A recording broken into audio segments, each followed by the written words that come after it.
자, 잘 지냈어요? 축제 끝났나, 이제? 이제 다시 본연의 자세로 돌아와서 이제 중간고사 이제 아직 3주나 남았죠? 뭐 이제 아직 걱정할 일은 아니고, 다음 주쯤에 아마 다음 주 정도까지는 한 2주 정도 남겨놓고는 혹시 확실히 약속드리는 건 아니고 혹시 지난 시험 족보를 강의 자료에 올려놓을 수도. 그럼 이제 예시 문제 보고 옛날에는 어떤 식으로 시험이 나왔는지 보면 조금 도움이 될 수 있겠죠. 물론 그 시험들은 전부 오픈북이었으니까 그거보다는 조금 쉽게 나올 수도 있을 수 있지 않을까? 그건 잘 모르겠고 아직 해봐야 알고. 자, 학살하고 지난 시간에 이제 계속 그 꽃을 피워가지고 꽃이 이제 생식을 하고 뭐 하는 여러 가지 다양한 것들을 이제 살펴봤는데 그것에 대해서는 이제 여러분들이 모두 고맙습니다. 모두 올려놓은 동영상으로 이미 다 복습을 했으리라고 믿어 의심치 않고 그래서 계속 이어서 진도를 이어서 이번에는 꽃을 피우는데 지난 시간에 이제 계속 조금 쉽지 않은 컨셉이긴 하지만 파이토크롬이라고 해서 광수용체 한국말로 그걸 피토크롬이라고 하는데 그래서 파이토크롬이라고 하는 그 광수용체가 주로 이 적색광을 그냥 적색광이냐 아니면 적색광보다 더 적외선으로 더 가까이 간 그래서 그것을 근적외선이라고 그 차이를 구분을 할 줄 아는 아주 신박한 재주를 가진 단백질 이 녀석을 가지고 식물은 그런 거 있으면 참 동물도 좋겠는데 그래서 그거 가지고서 사실 동물 실험도 꽤 많이 해요. 그걸 가져다가 이 적색광을 이렇게 이 파장을 두 개를 구분해가지고 센서로 이용하는 여러 가지를 요즘 많이 활용들을 하고 있는데, 그것이 이제 낮과 밤을 알아채고, 그 다음에 봄과 가을을 알아채고 해서 그 파이토크롬이 적색광, 이 태양광에 우리가 가시광선 중에서 적색하고 근적외선광의 이 비율이 얼마나 되느냐. 그 비율이 달라짐에 따라서, 이제 해가 떴구나, 낮이구나. 그 다음에 이제 저녁 노을이 졌구나, 밤이구나. 또 그 비율에 따라서 이제 온대지방에서는, 사계절의 온대지방에서는 그것이, 이제 봄이 됐네? 해가 길어지기 시작하네? 가을이네? 해가 짧아지기 시작하네? 그거를 이제 감지를 하고서 자기 나름대로 나는 봄에 꽃을 피울 것이야. 나는 가을에 꽃을 피울 것이야. 하는 그 시기를 조절을 한다는 것을 이제 지난 시간에 봤던 내용 중에 하나입니다. 그래서 오늘은 연이어서 그러면 그것만, 그 다음에 이제 또 진짜 미스터리한 이 식물 생리학자들이 이 꽃을 개화를 조절하는 그 신비한 어떤 호르몬 같은 물질, 그걸 이제 플로리겐이라고 해가지고서 있어. 무슨 유니콘 같은 존재였지. 뿔 달린 말이 있다고 하고 전부 막 있고, 그러다 결국 나중에 알고 보니, 뿔 달린 유니콘이 아니라, 이 단백질, 전사인자라고 하는 그것이 이제 그동안 사람들이 식물 생리학자들이 막 그동안 꿈꿔왔던 그 개화를 조절하는 그 신호물질 플로리겐에 대해서도 또 우리가 살펴봤고 그래서 그것들을 이제 복습을 하실 때 좀 더 세심하게 주의를 길어서 보시면 될 것 같고 그래서 자 도입부가 왜 이렇게 길었냐 그래서 그것만이 전부냐가 아니라 이제는 온도 그러니까 당연히 빛이 이제 개화를 조절한다. 꽃이 피는 건. 있을 수 있는 일이지. 그냥 그것뿐만이 아니라 온도도, 나도 좀 끼워줘. 하고 할 수가 있죠. 네가 온도를 무시하고 네 마음대로 꽃을 피웠다가 네가 무사할 것 같아? 라는 얘기죠. 그러니까 온도는 또 어떻게 꽃을 피우는데 이제 역할을 할까? 사실 우리에게 훨씬 더 중요한 문제는, 온도가 이제 어떤 식으로든지 꽃을 피우게 하는데 조절을 하겠지라는 그 사실보다 어떻게라는 게 사실 우리 과학자 여러분들의 이제 과학도들의 입장에서는 그게 훨씬 더 중요한 거겠죠. 온도는 어떻게 이제 빛은 알았잖아 대충. 빛은 그런 식으로 무슨 적색광하고 근적색광의 이 차이 비율에 의해서 그것이 플로리겐이라고 하는 그 전사인자에 이제 신호를 줘가지고서 막 옆구리 찔러가지고 야야야 이거 좀 네가 어떻게 해봐. 그래서 그렇게 하는구나. 그 다음에 결국 그 플로리겐이 이동을 해가지고서 꽃이 이제 막 피어나는 그 꽃 분열 조직을 완전히 만들어가지고서 거기서 여러 가지 기관들을 만들어내는. 지난 시간에 정말 참 중요한 여러분들에겐 전혀 뭐 왜 중요해 이게 도대체 내가 이걸 알아서 내가 무슨 일생에 도움이 될까 하는 얘기겠지만 어쨌든 식물을 하는 사람들에 있어서는 참 중요한 얘기를 우리가 조촐하게 1대1로 어쩌다 보니까 하게 됐었는데, 그래서 이제 이번에는 그러면 그 온도는 비슷한 방식으로 어떻게 해서 그것을 계열을 또 조절하는데 나도 한몫할까라는 것을 살펴보는 것이고, 그 다음에 이제 식물 호르몬 중에 지베렐린이라고 다음 장에서 좀 더 본격적으로 이 주요한 식물 호르몬들에 대해서 그 특성과 그들이 어떻게 일을 하는지를 보겠지만, 먼저 튀어나오는 이제 지베렐린이. 그래서 이게 사실 꽤 오래 전에 발견이 된 일본 식물 생리학자에 의해서 처음으로 발견된 중요한 호르몬인데 여러 가지 다양한 기능을 하는데 그 중에 하나가 이제 꽃을 피우는데 또 역시. 그래서 제목이 온도와 지베렐린이 또 어떻게 추가적으로 그 파이토크롬에 의해서 파이토크롬이 빛을 감지를 하고서 꽃을 피우는데 그 신호를 야, 꽃 필 때 됐다. 빨리 일어나 하는데 온도와 지베렐린은 또 덩달아서 어떤 식으로 추가적으로 이것을 조절하느냐를 보겠다는 겁니다. 그래서 온도는 일단 한마디로 요약을 하면 키워드, 온도가 어떤 식으로 꽃을 피우는데 기여를 하느냐, 춘화철이라는 작용입니다. 미리 한번 겁을 주는 거예요. 이것을 영어로는 acclimation이라고 하는데, 미리 한번 우리가 수영장에 물에 들어갈 때 그냥 첨벙 들어가면 그냥 심장마비 걸려서 죽을 그런 가능성이 있는데, 미리 그러니까 수영장에 먼저 딱 물 들어가기 전에 여기다 막 물 척척척 적시고 막 이렇게 하잖아요. 하는 식으로 한번 춘화철이라는 얘기는 저온을 한번 처리를 해버리는 거예요. 그래가지고서 이러면 갑자기 식물들이 각성을 해서 그래서 춘화철을 한번 해주면 조금 있다가 꽃을 피우게 됩니다. 왜? 춘화철이 결국 춘화처리를 한다는 것은 식물에게 어떤 메시지를 전해주느냐 한다는 얘기는, 자, 나 통과, 나 겨울 겪었다, 이제 꽃 피워도 된다 라는 신호를 일단 속여주는 것이지. 그러니까 일부러 우리가 온실에서 키울 때 꽃을 갑자기 빨리 피우고 싶거나 할 때는 물론 파이토크롬을 이용한 여러 가지 빛을 조절해도 물론 되겠으나, 또 한 가지 트릭은 갑자기 온도를 확 한번 낮췄다가 아주 한 4도 정도, 섭씨 4도 정도의 냉장고 온도를 한번 살짝 하룻밤 또는 한 2, 3일 동안 딱 했다가 다시 미안해 장난이야 하고 이제 온도를 다시 올려주면 이 친구들이 그동안 혹독한 겨울을 내가 겪었구나 라고 착각을 하고서 이제 겨울이 지났으니 봄이 왔으니 내가 꽃을 피워야 되겠다 하는 그러한 식의 반응을 한다는 얘기죠. 그래서 이 춘화철이라는 것이, 이게 춘화철이를 안 한, 이게 뭐야 이거. 이게 원래가 정상적인, 이게 식물에서 가장 유명한 소위 말하는 모델 식물로서, 식물에서 최초로 식물의 유전체를 분석을 하고 이것을 애기장대라고 하는 아라비덥시스라고 하는 매우 유명한 식물입니다.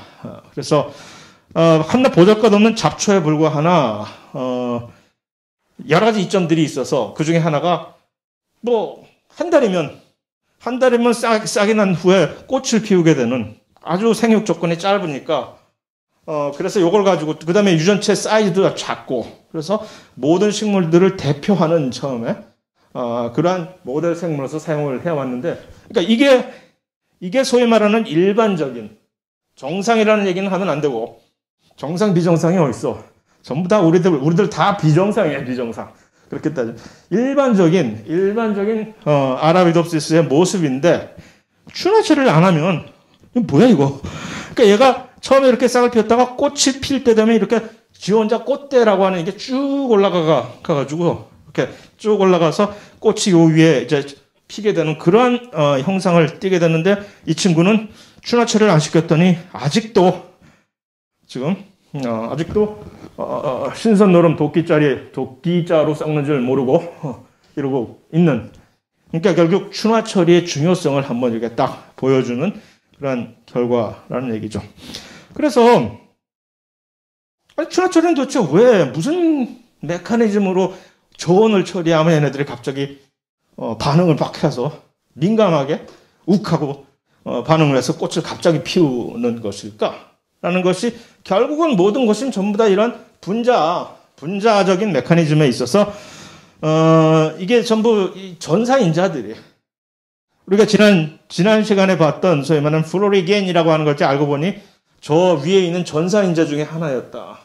그 전사인자가 가가지고서 그 회장님 전사인자들인 무슨 리피라든가 에이피탈라 같은 저 정상급에 있는 전사인자들을 후드가 깨워가지고 이놈들아 일 좀 해 하면 그 녀석들이 마치 흉노족을 후들겨 깨우니까 흉노족이 로마로 와가지고서 로마를 그냥 완전히 후들겨 깨워가지고서 완전히 서유럽이 뒤집어진 것처럼 이런 식으로 플로리겐이 그런 식으로 그것을 하면 거기서 꽃이 이제 막 피게 되는 것인데 그와 비슷하게 이거 역시 FLC라고 하는 이거 역시 일종의 전사를 조절하는, 그런데 얘는 일하는 게 좀 삐딱선을 타는 거지. 아까 지난 시간에 언급했던 그 전사인자들은 긍정적으로 이걸 좀 하자, 일을 되게 만드는 것인데 이 친구 FLC라고 하는 이 녀석은 이걸 억제시키는 거예요. 억제. 어떻게 해서? 요 개화 억제인자라고 원래 회방꾼인 거지. 너 개화하지 마. 그러니까 플로리겐이 막 일을 하고 열심히 하는데 이 녀석이 딱 와 있으면 아무리 플로리겐이 일을 해서 꽃을 피우려고 해도 이 녀석이 딱 버티고 있으면 일이 될래도 안 되는 거지. 그래서 그러고 있는데 저온으로 그거를 처리해버리면 이 녀석이 이제 기능을 잃어버리게 되는 거지. 저온에. 열에 좀 상당히 추위를 많이 타는 녀석인가 보지, 이 단백질이.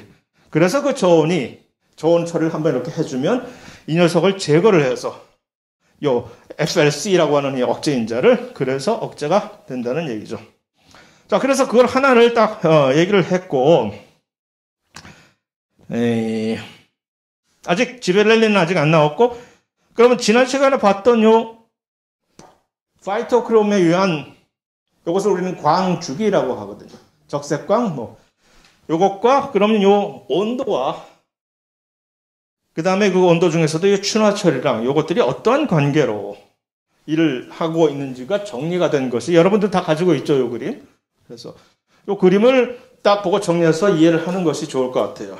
이런 그림은 한번 툭 던져놓고 이 그림에 대해서 설명을 하라 라고 하는 것이 시험 문제 내기에 아주 참 적합한 문제가 되는 것이. 그러면 그것을 논리 정연하게 설명을 간단하게, 괜히 쓸데없는 이상한 소리 안 하고 간단하게 간결하게 딱딱 요약해서 얘기를 할 수 있는 능력을 보여준다면 이 부분에 대해서 이해를 하고 있구나 라는 것을 내가 쉽게 구분을 할 수가 있기 때문에 과거에 옛날 족보 시험 문제에 보면 비슷한 문제를 이렇게 냈었어요. 예. 그래서 그럼 자 봅시다. 일단 여기서 이제 요점을, 여기서 가장 중요한 개요를 찝어내는 것이 중요하겠지. 꽃이 핀다는 이 플라워링이라는 것을 할 땐 일단 누가 움직여줘야 되는 거지? 가장 직접적으로 이 꽃을 피우게 만드는 친구들은 누구냐? 이 그림상에서 누구예요?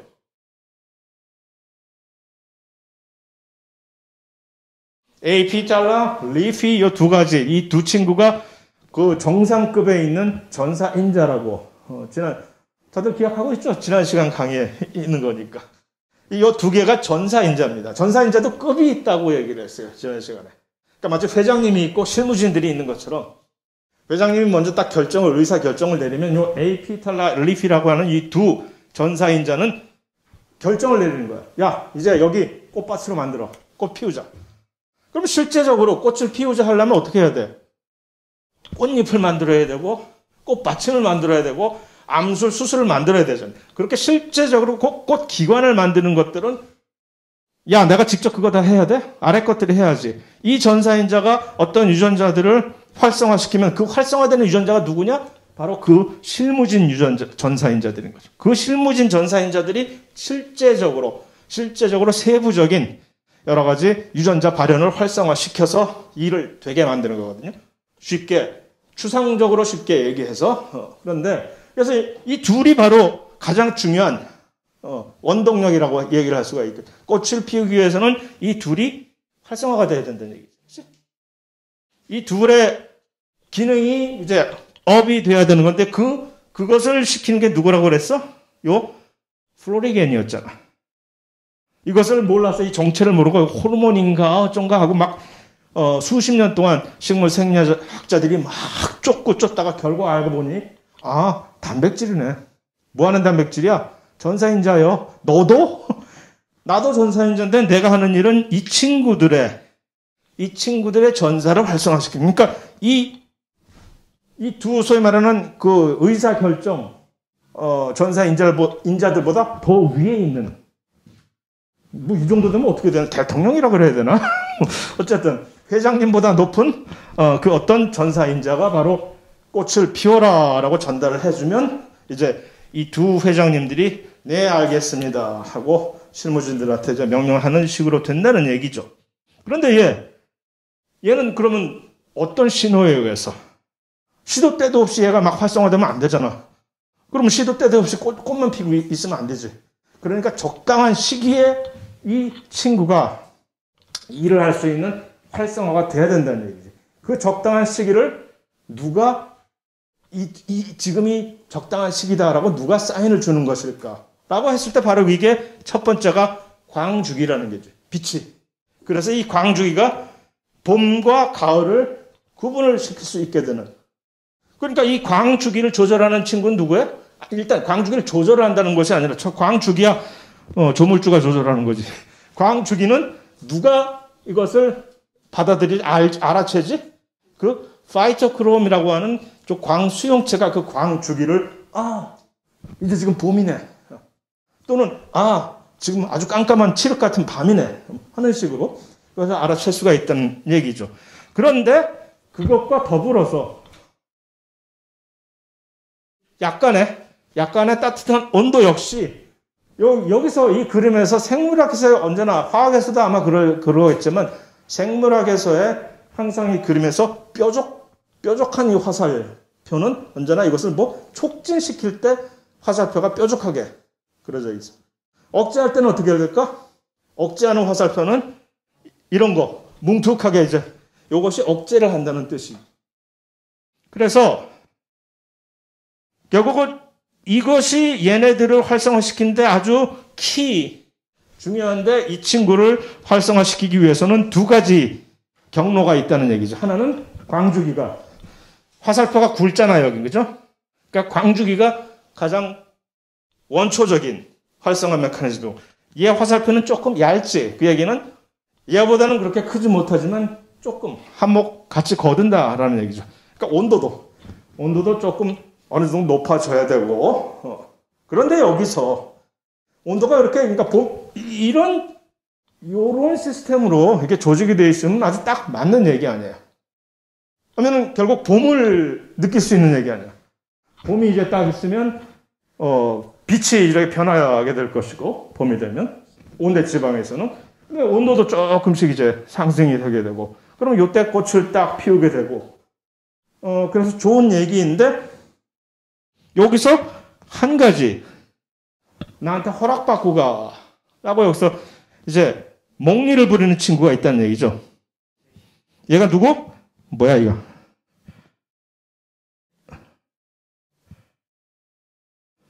FLC라고 하는 좀 전에 얘기한 억제인자, 개화 억제인자.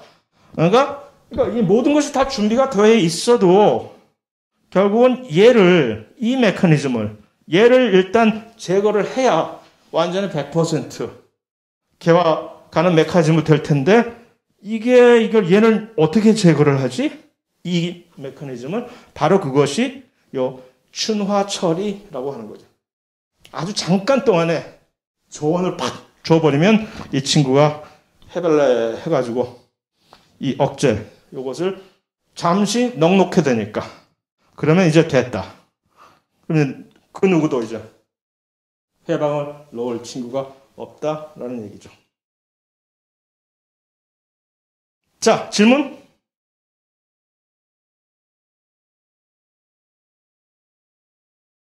뭐야 이거?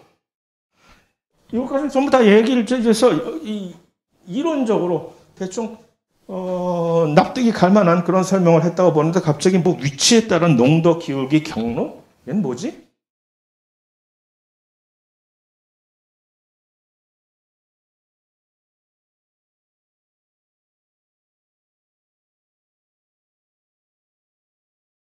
이 FLC라고 하는 이 녀석이 만들어지는 위치가 꽃이 피는 바로 이 꽃 분열 조직, 거기에 바로 있을까? 아니면 그것과 조금 점점점 이 생장할수록 점점점 멀어지게 되는 조금 떨어진 지역에 있을까라는 것을 보여주는 겁니다. 농도, 기울기, 경로라는 얘기는 이게 바로 그 꽃 분열 조직이 바로 옆에 갖고 이걸 억제시키는 것이 아니라, 점점 이 식물이 점점 커지면 커질수록 이 꽃이 직접 피는 그 장소와 이 FLC가 일을 하는, 얘가 만들어지는 장소가 점점 더 거리상으로 멀어져 가는 거야. 그 얘기는 그림으로 우리 얘기할 수가 있잖아요. 바로 여기서 정단 분열 조직, 여기서 갑자기 변화해서 여기서 꽃이 막 피는 거 아니에요. 그런데 이 FLC라고 하는 친구는 아마 이쯤, 바로 여기 아니라 아마 이쯤 있을 거야. 그러면 이게 줄기가 점점 길어지면 길어질수록 이게 점점 멀어지는 거죠. 이 거리가. 그래서 점점 이 친구가 생장을 하면 할수록 이 FLC라고 하는 이 억제 기작이 약발이 점점 떨어지는 거지. 아주 기가 막힌 메커니즘 아니에요? 그래서 아주 생장이 아직 다 완전히 되지 못했을 때는, 야, 네가 함부로 지금 나댈 때가 아니라 나대지 마라 함부로 하면서 FLC가 이렇게 억제를 하고 있는데, 얘가 점점, 야, 이제 나도 18살 넘어서 성이냐, 네 허락받고 내가 결혼 안 해도 돼. 응? 여기서 너는 꼭 부모님 같네? 부모님한테 노라고 해서 죄송합니다. 그런 식의 메커니즘으로서 이게 점점 거리가 멀어지게 되면 농도가 점점 더 줄어들 거 아니에요. 거리가 이제 멀어지게. 그것을 이제 위치에 따른 농도, 기울기, 경로라는 얘기로 표현을 한 것입니다. 자, 그래서 그냥 쭉쭉 가고.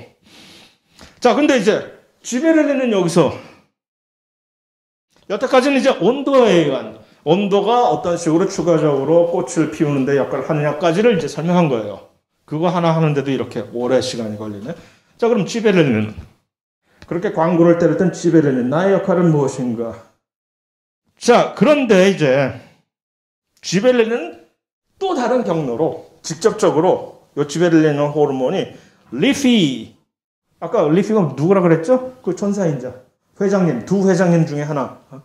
그 리피를 활성화시키는데 직접적으로 또 다른 경로로서 지베렐린이 이것을 지베렐린 역시 뭐 하냐면, 결국 지베렐린을 여기다 치면, 지베렐린은 아까 언급했듯이 여러 가지 다양한 서로 다른 효과를 가져오는데, 그 중에 하나가 꽃을 이렇게 막 피는 것을 촉진시키는, 또 한 가지 아주 두드러진 지베렐린의 역할은 식물의 키를 크게 하는 것이 또 역할입니다.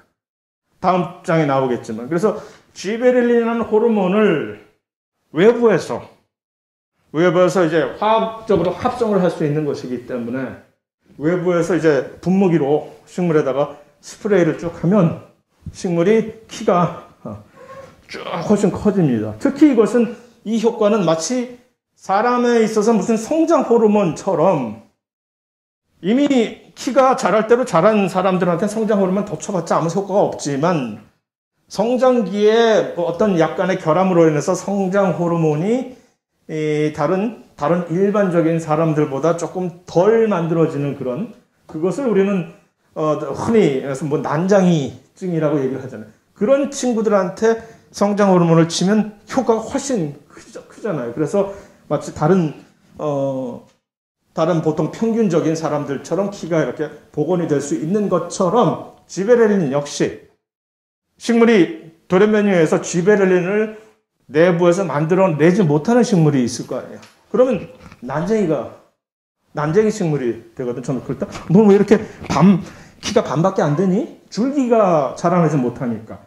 그런데 거기다가 지베렐린을 외부에서 쳐주면 얘가 쭉 따라잡게 됩니다. 그래서 아주 두드러지게 눈으로 금방 쉽게 확인할 수 있는 호르몬 지베렐린의 효과 중에 하나가 바로 이 식물의 이 줄기 생장인데, 또 한 가지는 바로 이런 식으로 꽃을 피우는데, 꽃을 피우는 것을 아주 촉진시키는. 그래서 여러 가지 과일 같은 거 원예를 할 때 지베렐린을 일부러 꽃 필 때쯤 쳐서, 그러면 과일이 아주 튼실하게 나오거든. 꽃이 이제 꽃 피는 것이 이제 촉진이 되니까. 그래서 파란 포도들, 여기도 그림이 있나? 없나 보지 뭐. 좋아 뭐. 다음 장에 아마 넣는. 포도 같은 거 보통 우리가 이제 식료품점에서 볼 때 주렁주렁 튼실한 이 포도, 그거 다 지베렐린을 쳐서 재배를 한 거예요. 그거 안 하면 포도송이가 앵앵해 아주 우리가 먹음직스럽지 못한 그런 포도가 나오게 돼서 다음 시간에 다음 장에서 보겠지만 여러 가지 호르몬들이 그런 다양한 효과를 내는 것 중에 또 하나가 이제 지베렐린 역시 그렇게 되는데, 중요한 것은 그들이 전부 지베렐린은 무슨 요소를 부려가지고서 갑자기 꽃을 리피를 활성화시키는 것이요? 이 역시 유전자 발현을 촉진시키는 거예요. 모든 것은 결국 유전자 발현. 그러니까 뭐 호르몬이든 뭐가 됐든 어떤 일을 만들게 하는 것은 유전자 발현을 갑자기 촉진시키는 것인데, 현실적으로 어떤 유전자 발현을 촉진시키기 위해서는 누구를 활용하는 것이 좋겠느냐 할 때, 지난 시간에 언급을 했던 바로 이 전사인자라는 것이, 지난 시간에 전사인자가 무엇을 하는 것이냐를 설명을 했어요. 여기다가 그걸 다시 한번 복습을 하시고, 전사인자라는 것은 단백질인데, 특별한 어떤 특정한 전사인자는 모든 유전자를, 어떤 한 특별한 전사인자가 모든 유전자를 전부 다 촉진시키는 건 절대 아니고, 그것이 아주 묘미가 있는 것이, 서로 다른 특별한 전사인자들은 아주 특정한 유전자만을 가서 이렇게 그 유전자의 발현이라는 게 뭐예요? 유전자 발현. 유전자 발현이 활성화됐다. 그 얘기는 무슨 얘기예요? 전사가 갑자기 활성화된다. 전사라는 얘기는 뭐예요? 어떤 유전자가 있을 때 거기서 RNA가 많이 만들어진다는 얘기죠. 거기서 RNA가 많이 만들어질수록 상대적으로 따라서 그 유전자에 해당하는 단백질 역시 많이 만들어지겠지. 그래서 그것을 이제 촉진시키는 것이 이 전사인자라고 하는 특별한 단백질입니다. 그래서 이것에 대해서는 피해야 피할 수가 없는 것이기 때문에 빨리 전사인자가 일하는 그 메커니즘에 대한 거부감을 여러분들이 하루라도 빨리 없애버리고 받아들여야 계속 줄줄이 나오거든. 이제 이 어떤 특정한 전사인자가 어떤 유전자를 발현을 촉진시키고 어쩌고저쩌고 하는데, 계속해서 저거 그러면 이제 될 일이 안 되니까 그렇게 합시다. 그래서 역시 지베렐린 역시 어떤 특정한 전사인자를 활성화시키기 때문에 어떤 특정한 유전자가 그 결과로서 활성화된다라는 얘기입니다. 자꾸 활성화 뜬구름 잡는 얘기를 하는데 활성화라는 얘기는 결국 그래서 뭐 어쨌다는 건데 RNA가 많이 만들어진다는 얘기. 그 유전자에 해당하는. 그러면 그 RNA가 많이 만들어지니까 결과적으로 거기에 해당하는 단백질이 많이 만들어지니까 그래서 그것이 추구하는 효과가 훨씬 두드러지게 나타난다는 얘기죠.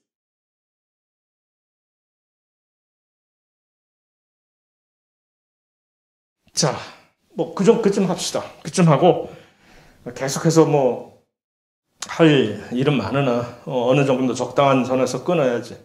자, 마지막으로 볼 것이 자, 어떻게 계속해서 유성생식을 꽃이 핀다는 얘기는 어떻게 하든지 이제 유성생식을 해보겠다고 하는 거 아니에요.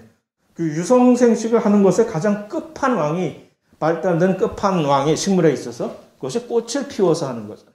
꽃을 피워서 수정을 하고 그러니까 암술과 수술이 이렇게 수정을 해서 씨가 만들어지고 그걸 여태까지 본 거예요. 여태까지 다양한. 그런데 갑자기 뜬금없이 야 근데 말이야 속시식물이야 지금 속시식물. 속시식물이라는 얘기는 뭐예요? flowering plant라는 얘기야. 나 꽃 피는 식물이야 지금. 꽃을 이렇게 막 피는데 무슨 소나무 무슨 뭐 그런 전나무 같은 것도 아니야. 꽃을 이렇게 안 피는 거시식물도 아니고 속시식물이란 말이야. 꽃을 피우면서 암술과 수술을 이렇게 수정을 벌이나 새 뭐 그런 곤충에 의해서 수정을 이렇게 한 다음에 씨를 맺는 원래 나 그렇게 하기로 되어 있는 식물인데 갑자기 뜬금없이 웬 무성생식이야 이거. 외도라고 이건 외도는 아니지. 어쨌든 딴 짓을 잠깐 하는 거지. 아, 너 왜 하라는 유성생식을 안 하고 무성생식을 하는 거야? 그래서 일단 무성생식의 장점이 있잖아요. 싸잖아. 효과적이고. 아주 저비용으로 빠른 시간 안에 다만 위험해서 그렇지. 그러니까 식물에 있어서는 동물보다 훨씬 더 이 무성생식이 이런 식으로 유성생식을 하는 이 속시식물 유성생식을 하는 바로 가장 최정상에 와 있는 진화적으로 그런 식물들인데도 불구하고 갑자기 기회만 있으면 이렇게 보다가 무성생식을 반칙을 해버리는 경우. 왜? 이 못 움직인 조상 탓을 해야 되죠 식물들은. 내가 자유자재로 움직일 수 있는 동물이 될 것이냐 아니면 그러한 이제 혜택 움직이는 것이 혜택이라면 그러한 혜택을 포기하고 또 다른 장점을 얻기 위해서 식물로 남을 것이냐 그 결정이 이루어진 그 후부터는 계속 그 움직이지 못한다는 피할 수 없는 숙명 때문에 계속해서 이러한 여러 가지 단점들이 계속 장애가 따라다니는 거죠. 동물 같은 경우에는 그러니까 짝짓기를 할 때 동물 같으면 그냥 짝짓기 하기 위해서 여기저기 막 삼천리 강산을 방방곡곡을 막 찾아다니잖아요. 어떻게 해서든지 몰라고. 식물은 그게 안 된다는 얘기지. 그러니까 뭐 바람한테도 부탁을 해보고 야 좀 어떻게 해줘 뭐 과일도 만들어서 누가 먹게끔 만드는 그건 아니고 어쨌든 이제 곤충들한테 꽃가루 좀 하려고 막 여러 가지 막 꿀로 막 유혹을 하고 별짓을 다 하는데 그래도 그게 잘 안 될 때가 많단 말이죠. 워낙 움직이지 못하고 거리상으로 떨어져 있는 경우가 많기 때문에. 그래서 기회만 있으면 이런 무성생식을 함으로써 이것을 보충을 하게 되는 것이죠. 그래서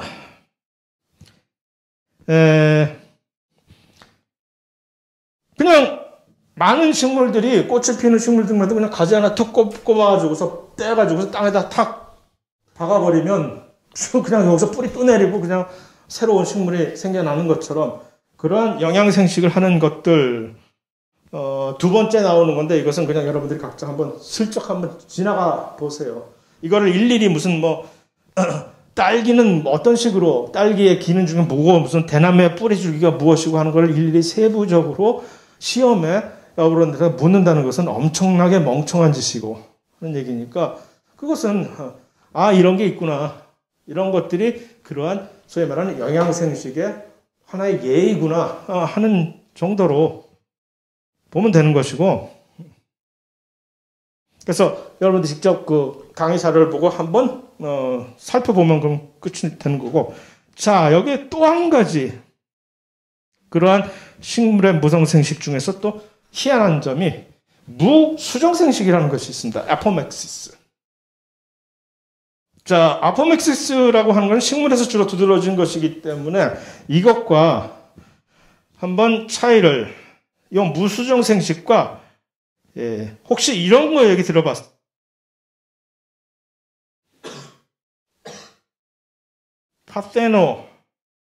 파테노제네시스라는 얘기 들어봤어요? 이거 동물에서 이거 역시 일종의 무수정 생식이긴 하지만 약간 달라요. 이거는 파테노제네시스. 이 동물의 파테노제네시스와 시스의 대표적인 것이 꿀벌, 여왕벌이 여기 수컷 벌을 만들어낼 때 어떤 식으로 만들었는지 혹시 알아요? 숫벌을 뭐라 그래 영어로? 드론이라고 해요. 드론. 우리가 아는 드론이 바로 거기서 따온 숫벌은 드론인데, 자, 이 암펄은 일벌이잖아요. 그죠? 암컷벌과 수컷벌의 차이점이 뭔지 알아요 혹시? 유전적으로. 일벌은 2배체예요. 2배체? 숫벌은 반수체예요. 어떻게 되는 거야? 숫벌은 여왕벌이 자기 이 난자를 가지고 있잖아요. 여왕벌이 난자를 수정을 하지 않고 그냥 이런 식으로 자기가 이 마이토시스에 의해서 그대로 벌을 만드는, 그러니까 반수체이죠, 얘가.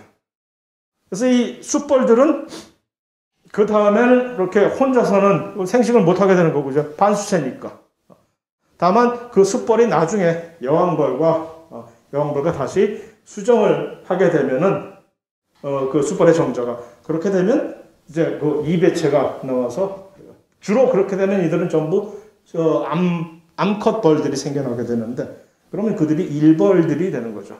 특별한 경우를 제외하고, 특별한 또 다른 여왕벌이 생겨나는 걸 제외하고, 이것이 파세노제네시스의 대표적인 예입니다. 다시 말해서 암컷의 난자가 수정을 거치지 않고 지 스스로 혼자서 개체를 만들어내는 것을 파세노제네시스라고 얘기를 합니다. 악어 같은 것도 사정이 좋지 않으면, 환경 조건이 사정이 좋지 않으면 악어의 알에서 그냥 혼자 자기가 스스로 수정 없이 개체를 만들어 버립니다. 능력이 있어. 동물들도 다 이런 능력을 가지고 있는 거야. 그러니까 수컷 우리 긴장해야 돼. 우리의 쓸모가 사실 별로 없어. 수컷 없이도 암컷들은 동물로서 얼마든지 종족 보존을 할 수 있는 능력이 있는데 그냥 봐주는 거예요 지금. 그래서 이것을 이제 파테노제네시스라고 하는데, 식물의 경우에 있어서는 요 무수정 생식이라고 하는 것은 요것이 파테노제네시스 역시 그러니까 무수정 생식의 일종인 거지.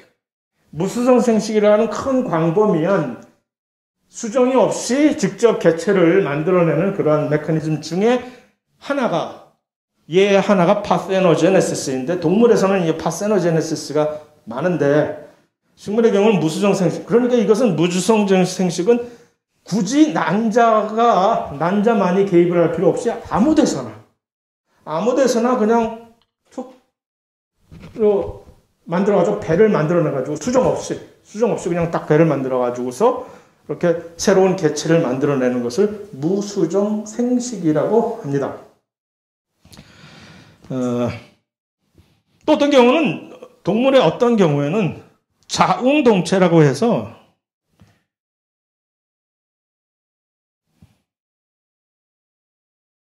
영어로 이것을 허마프로다이트라고 했는데, 어떤 특별한 모델 생물인 그런 벌레 같은 경우에서 대표적인데, 정자와 난자를 자기가 혼자 동시에 다 만들어내요. 한 몸 안에서. 그래서 자기가 셀프로 정자와 난자를 수정을 시켜가지고서 개체를 만들어내는 그런 경우도 있습니다. 그러니까 이 생식이라는 것이 얼마든지 경우에 따라서 막 파격을 발휘를 해가지고, 목적은 결국 자손을 만들어내는 거니까. 다만 가능하면 수정을 다른 유전체와 이런 수정을 통해서 새로운 개체를 만들어내는 것이 전체 이 종족 보존에 조금 더 유리하기 때문에 왜냐하면 다양성을 만들어내니까. 하지만 그것이 여의치 않을 때는 얼마든지 이런 식으로 막 혼자서 막 만들어낼 수가 있다는 것이 포인트이고 그래서 뭐 여러 가지 식물들이 막 그런 식으로 무수정 생식을 막 해요. 수정 없이. 그 디테일을 알 필요는 없고. 근데 이 무수정 생식을 식물학자들이 식물에서 일어나는 무수정 생식에 대해서 훨씬 지대한 관심을 보이는 이유가 무엇이냐 하는 것을 이해를 하면 그게 훨씬 더 좋아요. 아까 무수정 생식 하는데 식물에 있어 유독 우리가 식물의 무수정 생식을 어떻게 하면 좀 이렇게 활용을 하고 북돋을 수 있으면 좋겠다. 왜? 왜냐하면 식물은 좀 희한한 현상이 있거든요. 잡종 강세라고 하는 현상이 특히 우리가 즐겨 찾아마지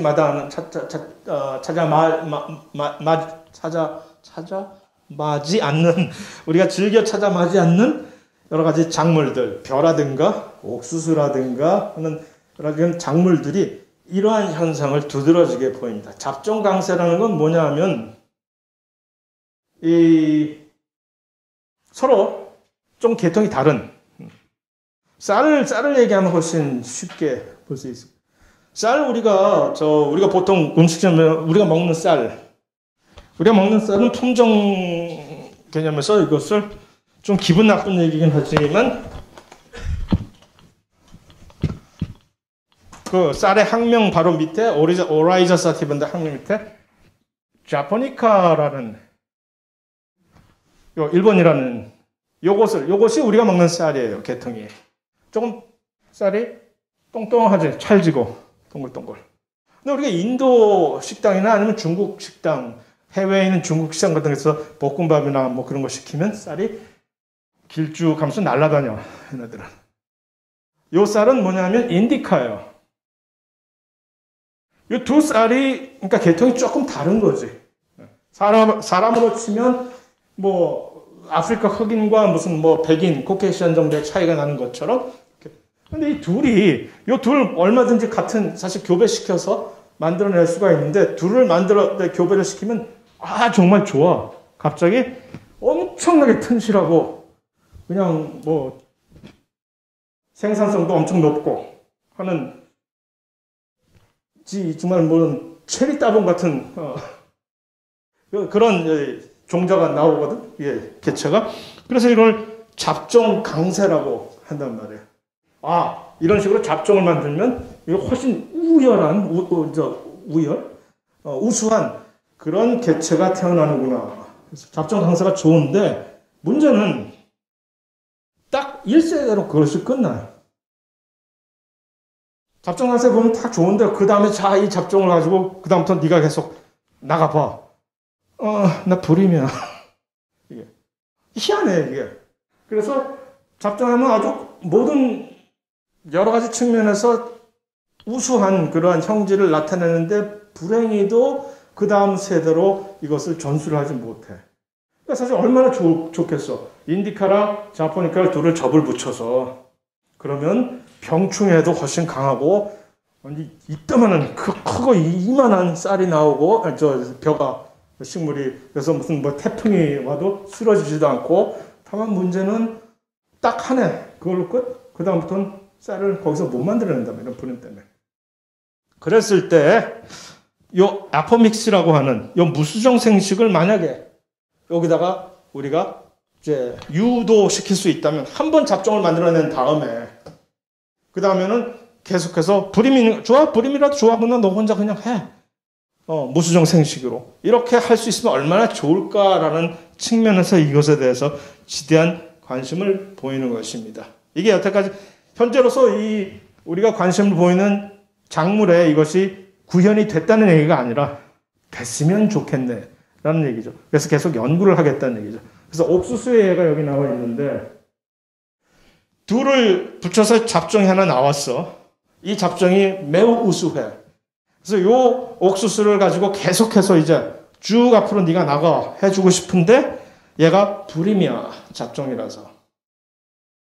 그러면 이거를 계속해서 그 다음 세대로 계속해서 우리가 계승을 시키려면 뭐 어떻게 해야 되겠어? 계속해서 얘를 가지고 또 다른 잡종을 계속해서 전파를 시켜야 되는 거지. 그러면 그 다음 세대에서 이렇게 분리를 하겠지. 멘델의 유전 법칙에 의해서. 그러니까 우리가 원하는 개체가 나올 수도 있지만 여기서 원치 않는 개체들도 같이 나온단 말이죠. 그것을 대안적으로 요 무수정 생식을 우리가 이것을 할 수가 있다면 무수정 생식의 요는 뭡니까? 이들이 전부 클론이 되는 거죠. 클론. 그러니까 한번 원하는 잡종을 만든 다음에 그 다음부터 계속해서 무수정 생식으로 그들과 똑같은 유전적으로 똑같은 클론을 만들어 가지고서 계속 유지해 나갈 수 있다라는 얘기죠. 그러면 좋겠네 하는 얘기입니다. 오케이, 끝.